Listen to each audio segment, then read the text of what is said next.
Bora classificar aqui alguns conteúdos do inglês entre aprenda em um dia, fácil, médio, difícil e impossível. E vai ter em todos aqui. Vamos começar aqui pelo artigos. Cara, artigos, a gente tem lá o I, o an e o the. Então, o I, o an, um e uma, só que daí você tem que saber, né, a diferença lá do I e do an, quando você vai usar um, quando vai usar outro, né? Então, o an a gente usa quando a próxima palavra começa a ser com som de vogal. E o a gente usa quando começa com som de consoante ou de semivogal, né? E o the, que é o a, os e as. Então, não é algo tão difícil. Não aprenda em um dia, né? Leva um tempinho aí esse daí, mas eu acho que dá para ficar aqui em fácil. Futuro simples. Futuro simples aqui a gente tem que lembrar do will, basicamente. A gente só tem que lembrar do will. O will não muda com he, she, it. O will, depois do will, não vem o to. Depois do will vem o verbo normal, independente se for he, she ou it, ou qualquer outro sujeito. Então, cara, o will... E o will você não vai ver, no futuro simples, você não vai ver ali no primeiro dia, você já vai ter um certo contato. Aprenda em um dia esse aqui, hein? Esse aqui dá para aprender em um dia. E quando você vê o futuro, normalmente você já sabe construir alguma frase aí no presente. Então, tu já entende que nas perguntas o will vai lá na frente e que quando é negativa vai ficar o will not. Então, futuro simples dá para aprender em um dia, hein? Passado simples já não dá para aprender em um dia, né? Porque aqui você tem, beleza, o did, tá, mas o did ele vem para negativas e para interrogativas. Aí, quando você quer falar numa afirmativa, você tem que colocar o ed, mas daí tem toda a questão dos verbos irregulares. Aí esses verbos não seguem regra. Então você meio que tem que ir decorando o vocabulário, né? Não gosto da palavra decorar, mas é decorar mesmo. Então, passado simples vai em médio, hein? Vai em médio aqui. Talvez depois eu mude. Phrasal verbs. Cara, phrasal verbs é difícil, hein? Não coloque impossível, porque a gente não precisa saber todos os phrasal verbs, só os que realmente mais usa aí. Mas phrasal verbs é vocabulário, basicamente, e é um vocabulário que a gente tenta fazer sentido com ele, mas nem sempre ele vai fazer, né? Porque o phrasal verb, para quem não sabe ou não lembra, é quando a gente tem o verbo com alguma outra palavra. Por exemplo, hang out. É o hang com out. Só que o hang significa uma coisa, mas daí quando você coloca o out, ele muda o significado. Então, você tenta associar o significado com o hang, mas normalmente não tem essa associação. Muitas vezes, né? Então, phrasal verbs vai para difícil, hein? Cara, preposições é impossível. Preposições é impossível você saber sempre.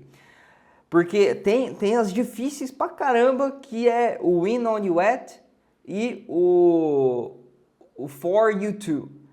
Essas aí, cara, depende. Beleza, você até pode ter ali as regrinhas, mas muitas vezes vai depender do verbo que vem antes. Então, se eu for falar, por exemplo, que eu sou bom em alguma coisa, eu não falo I am good in something. Eu falo I am good at. Por que at? Porque é. Não tem a regra para isso, entende? Então, preposições, cara, para mim é impossível. Impossível e me faça mudar de ideia. Presente perfeito. Cara, presente perfeito tá entre difícil e impossível. Eu acho que eu vou deixar em difícil, porque não é impossível. Porque depois que... Beleza, o presente perfeito é aquele que tem o have e daí o verbo lá no particípio, né? Então, por exemplo, I have never been to Europe. Eu nunca fui para a Europa. Isso aí tá no presente perfeito. Só que a gente não tem um tempo verbal igual a esse no português, por isso que é tão difícil a gente entender. Só que depois que tu já entende o inglês um pouco melhor, você começa a perceber, tipo, vai ser impossível quase tu saber explicar isso e passar essa ideia para os outros. Isso se fosse para conteúdos difíceis de ensinar, esse ia estar no impossível. Mas para aprender é difícil, mas não é impossível. Próximo, presente simples. Cara, presente simples. Esse aqui a gente tem que lembrar que quando a pessoa aprende o presente simples, ela está meio que no início ainda dos estudos, né? Então ela vai ter que aprender toda a questão de, para fazer uma pergunta, o do, ou o does, ou o auxiliar ali, né? O verbo to be pode ser também no presente simples. Ele vai ter que estar lá na frente. Para negativa, vai usar o not. Então, cara, não é fácil também, hein? Presente simples não é fácil. Considerando, né, que a pessoa vai estar aprendendo aí pela primeira vez as coisas, então... presente simples, difícil ou médio? Acho que eu vou deixar... Pelo contexto de a pessoa estar aprendendo a primeira vez as coisas e é meio que no início do contato, então presente simples vai para difícil aqui, hein?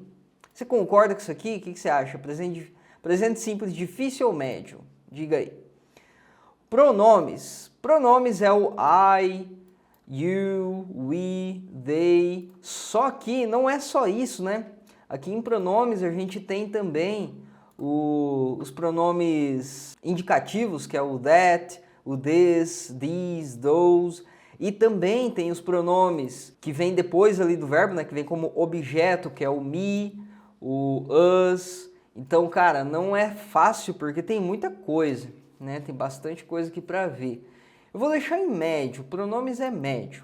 Por que é médio e não difícil? Porque ele aparece o tempo inteiro. Dificilmente você vai ver uma frase ser um pronome, então meio que tu vai pegando aí mais rápido com o contato. Então pronomes vai em médio. Gerúndio. Gerúndio, para quem não sabe, é o ing, né? Que vem nas palavras. Ele não, cara, ele seria fácil se ele fosse só nos tempos contínuos lá, né? Tipo, eu estou fazendo, ele está indo, que daí esse indo, ando. Só que o gerúndio no inglês não é isso. O gerúndio no inglês, ele vem depois de palavras específicas e vem depois de preposições. Então, para saber usar eles, tem que conhecer as preposições. Não saber usar, né?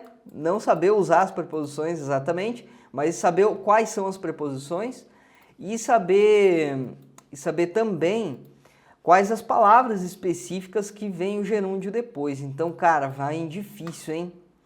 O gerúndio vai em difícil. O get, o get vai para impossível? Não, né? O get vai para difícil. O get vai para difícil porque tem vários significados. Tem várias traduções. Não só traduções, mas também significados, né? Sentidos que ele dá. Então, por isso que o get vem para difícil. Ele não vai para impossível, porque depois que tu para de tentar traduzir ele fica mais tranquilo. O problema é quando a gente tenta encaixar a tradução do get em caixinhas. Isso não dá certo, porque depende do contexto, o get vai ter realmente traduções diferentes. Então, o get, difícil.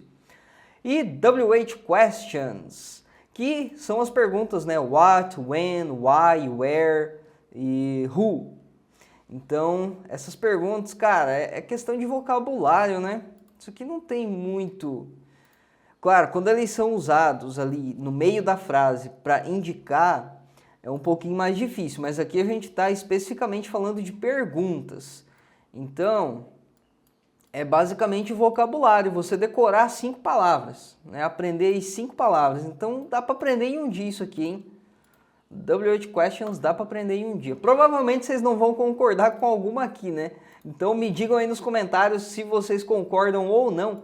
E eu quero também que vocês me deem ideias de conteúdos que dê para fazer com esse tier list aqui, né? Com essas classificações. Eu já pensei em classificações de palavras difíceis de pronunciar, então deixa aí nos comentários se vocês querem ver esse vídeo aqui.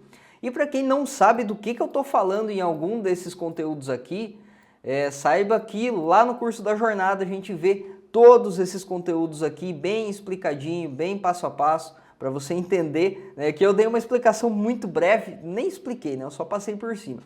Então, se você quiser entender como que funciona o curso da jornada e também quer aulas de conversação aí, eu vou deixar o link aqui na descrição e também nos comentários, beleza? Espero que tenha gostado do vídeo, se gostou deixa o like aí e até o próximo vídeo. Goodbye!